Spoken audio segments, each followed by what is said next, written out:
wabarakatuh. Perkenalkan, saya Dana Helmi Anggara. Di sini saya akan mengisi materi di EAG Online Training Universitas Brawijaya dengan judul Data Processing of Resistivity Method in Geotechnical Application. Aplikasi geoteknik yang kita gunakan kali ini adalah di sebuah perumahan di mana pengembang ingin melakukan akuisisi data geolistrik resistivitas di dua target bor yang akan pengembang cari mana yang lebih relevan untuk dilakukan pengeboran di antara target bor 1 dan target bor 2. Di sini telah dilakukan akuisisi sebanyak 4 line di daerah perumahan tersebut.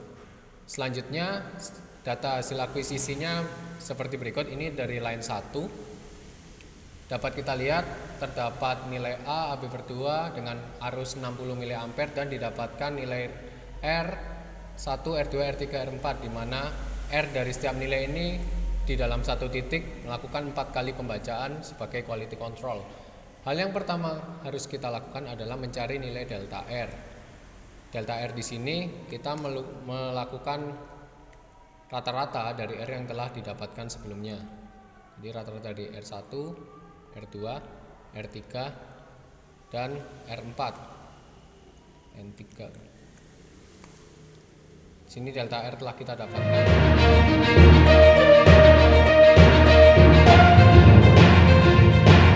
Selanjutnya kita mencari delta V, di mana dapat dilakukan dengan dua cara, yaitu melakukan rata-rata dari V yang telah dihitung sebelumnya, atau kita langsung saja melalui rumus VIR, rumus resistivity pada umumnya, sehingga apabila mencari V kita tinggal mengkalikan I dengan R. Di sini saya menggunakan delta R, I dikalikan delta R.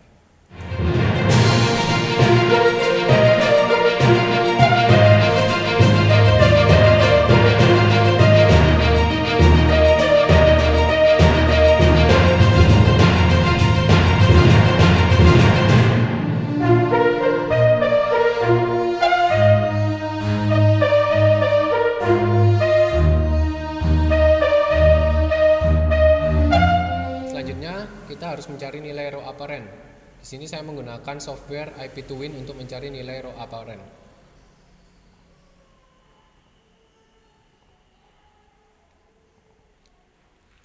Kita telah terhubung di IP2Win. Langkah pertama adalah membuat phase point yang baru. Di sini terdapat AB per 2, MN dan sebagainya. Kita masukkan dari nilai pengukuran.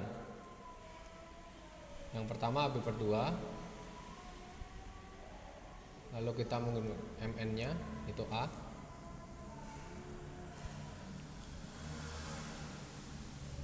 Di sini dalam software ini kita dapat melakukan pengolahan berupa selam bersih, Wener alpha, Wener beta maupun pole. Karena di sini menggunakan konfigurasi selam bersih, kita menggunakan pilih selam bersih. Selanjutnya kita mencari input. Kita mencari row apparent, kita klik di sini input SP or I, di mana nilai SP kita tidak usah masukkan. Self potential sebenarnya bisa diukur di lapangan. Langsung saja kita masukkan nilai V, yaitu delta V yang tadi, dan nilai arus, sehingga muncul nilai row apparent. Selanjutnya kita simpan data berikut. Kasih nama line 1 EAG. Setelah kita simpan, klik OK untuk membuat profilnya. Kasih nama output.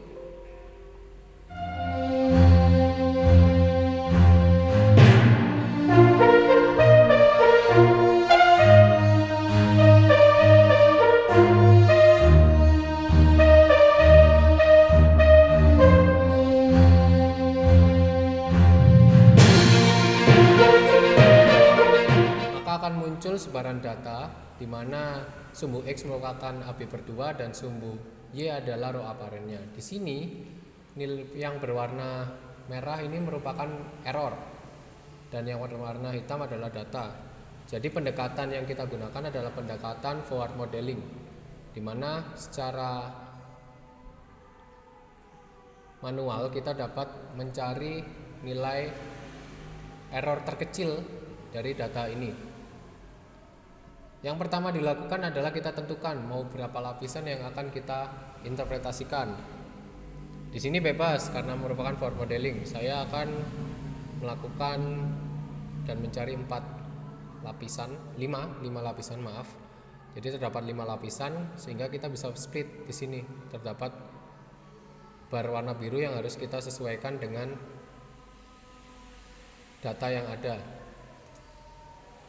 Selanjutnya setelah selesai kita akan mendapatkan nilai kedalaman depth dan row di kedalaman tersebut, di mana data ini akan kita perlukan di step processing selanjutnya. Jangan tidak lupa juga nilai row apparent yang tadi kita copy ke dalam Microsoft Excel. Sini ada pilihan copy all table.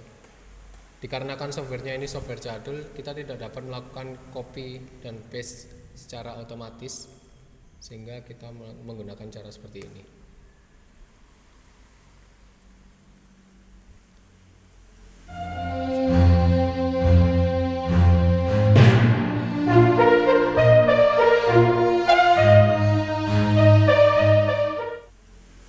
Setelah nilai row apparent kita dapatkan, selanjutnya kita masuk ke software progress tree.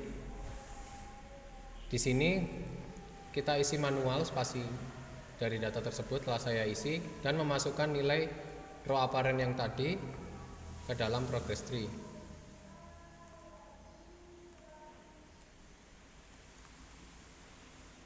Memasukkan data ini harus manual dikarenakan software yang terbilang software lama, dan tidak semua dari laptop akan support, terutama laptop baru itu kurang support dengan software progress tree ini.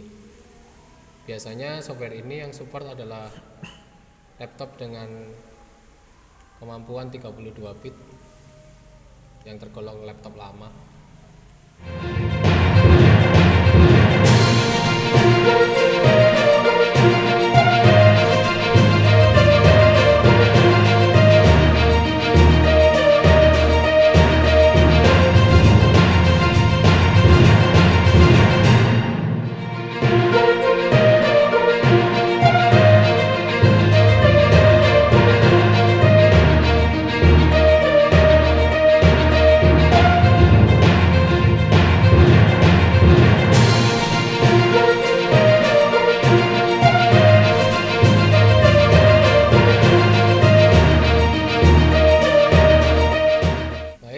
Data terakhir sudah masuk. Selanjutnya kita lakukan forward modeling. Sebelumnya kita simpan dulu data yang ada. Kita beri nama observer data EAG ini. Nah, akan muncul data-data yang sesuai dengan IP2Win tadi. Dan di sini di laman forward modeling, dikarenakan software progress tree tidak dapat melakukan forward modeling secara otomatis seperti IP2Win tadi, sehingga kita dapat memasukkan hasil IP2Win berupa depth dan row apparent ini ke dalam progress tree. Kita masukkan depth-nya dulu. Kembali lagi di sini manual. Lalu kita masukkan nilai resistivity-nya 45,4, 6,8.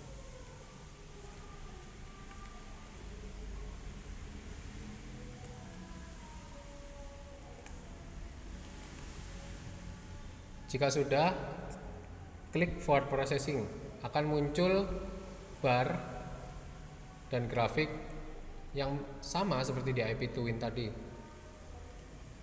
dengan nilai error yang didapatkan sementara adalah 47,4%. Selanjutnya kita lakukan inverse modeling. Di inverse modeling ini secara otomatis akan mengkalkulasi mana data yang tepat sesuai dengan jumlah iterasi. Kita klik inverse processing hingga error tidak turun kembali. Apabila error sudah tidak turun, berarti ini memang model yang paling sesuai dari data tersebut.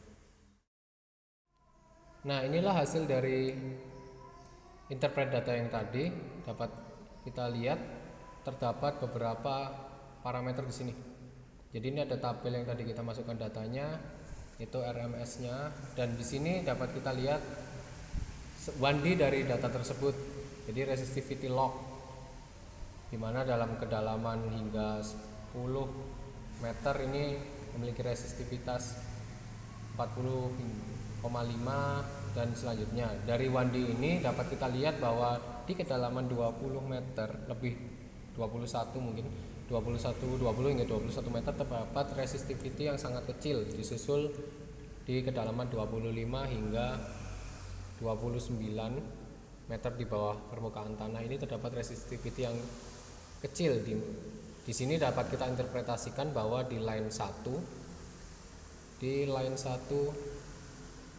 di sini memiliki untuk melakukan pengeboran hanya membutuhkan kedalaman hingga 30 meter sudah mendapatkan air tanah. Namun itu adalah interpretasi 1D-nya saja. Selanjutnya kita akan melakukan interpretasi secara 2D. Software yang saya gunakan untuk processing 2D ini adalah ResTwoDiff. Dan sebelum kalian masuk ke software ResTwoDiff harus dipersiapkan dulu ini. Adalah format yang dibutuhkan ResTwoDiff untuk melakukan processing dan interpretasinya. Yang pertama, nama line, nama lintasan elektroda. Di sini untuk program ResTwoDiff kita memerlukan dua line minimal untuk melakukan interpolasi, sehingga di sini terdapat line 2. Line 2 telah dikerjakan dan line 1 yang tadi kita kerjakan. Kita kasih nama terlebih dahulu. Ini adalah line 1 2. Line 2 berada di sisi timur dari lokasi penelitian. Berada di sisi timur, yaitu titik bor yang kedua yang di sini. Titik bor kedua, ini line 2 ini, line 1 yang ini. Selanjutnya, ini ada untuk formatnya. Yang pertama nama lintasan, yang kedua adalah spasi elektroda karena tadi 10 kita pakai 10. Selanjutnya tipe spasi dapat dilihat di manual book dari ResTwoDiff. Selanjutnya jumlah data yang digunakan, kita menggunakan berapa data di sini terdapat 31. Lalu selanjutnya ada lokasi elektroda midpoint. Jadi apakah konfigurasi ini dimulai dari tengah atau dari pinggir untuk data pertama yang diambil. Karena saya mengambil dari tengah, maka lokasi elektrodanya berada di midpoint dengan kode 1. Selanjutnya ada 0, itu adalah tipe data. 0 untuk resistivity. Bedanya untuk IP bisa menggunakan tipe data nomor 1. Dan di input ini adalah X, koordinat X-nya. Dan ini spasi pada line 1, selanjutnya di line 2 ini X-nya juga berbeda dari titiknya. Lalu ada N, titik keberapa, dan nilai rho aparen di titik tersebut. Jangan lupa di terakhir diberi 4 angka 0 untuk mempermudah pembacaan.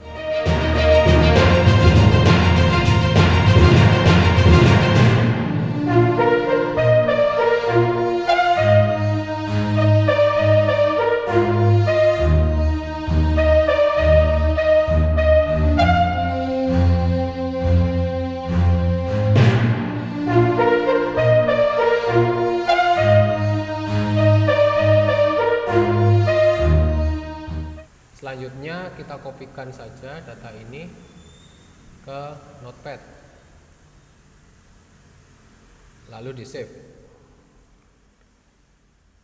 diberi nama line 1 2, dan format yang kita gunakan adalah format DAT agar dapat dibaca oleh ResTwoDiff.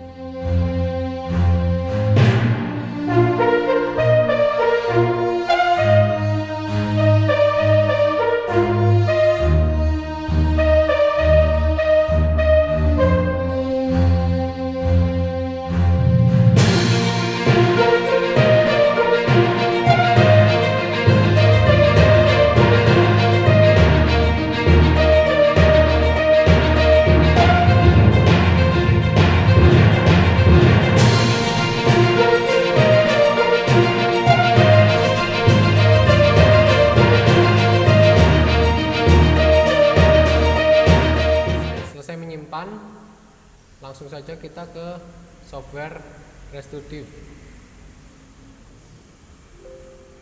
Nah, ini dia software ResTwoDiff. Hal pertama yang kita harus lakukan di software ini adalah kita masukkan data yang telah kita siapkan tadi. Kita read data file. Ini line 12, kita open. Terdapat beberapa tulisan error di awal, itu adalah karena saya tidak memasukkan nilai topografi.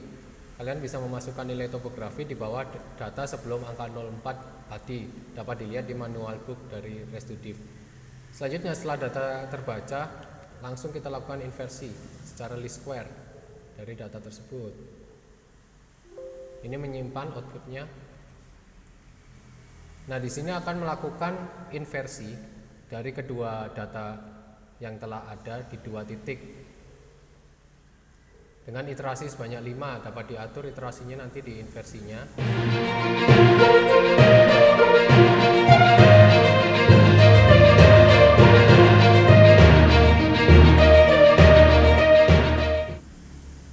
Ini hasil yang didapatkan. Jadi di sini adalah titik pertama, yang di sebelah sini adalah titik kedua dan dihubungkan. Secara interpretasi, secara cepat dapat kita lihat resistivitas yang rendah itu ada di data yang di pertama, dan yang kedua ada sedikit mungkin di data kedua. Sisi lebih timur lagi akan mendapatkan air tanah. Namun untuk prospek pertama direkomendasikan untuk menggunakan titik yang pertama, target bore di titik pertama dengan kedalaman yang telah diketahui tadi.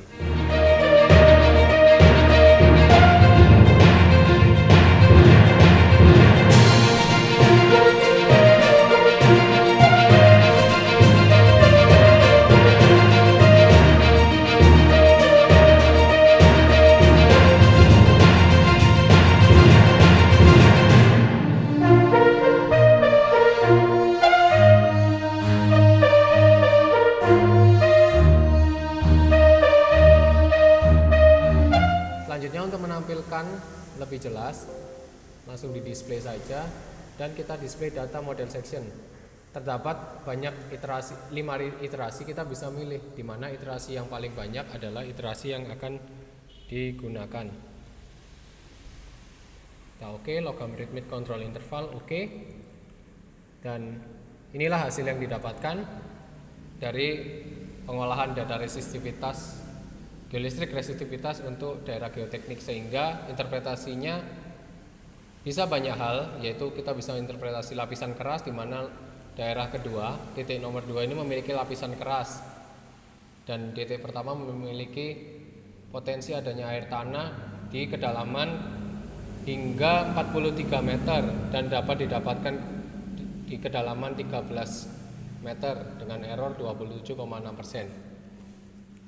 Baiklah, demikian yang dapat saya utarakan dari data processing of resistivity method in geotechnical application ini, di mana dari hasil pengolahan ini secara cepat kita mendapatkan rekomendasi bahwa target bore ada di lokasi dari titik yang pertama dengan kedalaman hingga 26 meter di bawah permukaan tanah, sehingga pengembang dapat lebih meminimalisir pengeluaran dana untuk melakukan bor di area perumahan yang akan dikembangkan tersebut. Lalu selanjutnya terdapat sebuah pengolahan lagi untuk lebih meyakinkan, di mana terdapat pengolahan 3 dimensi.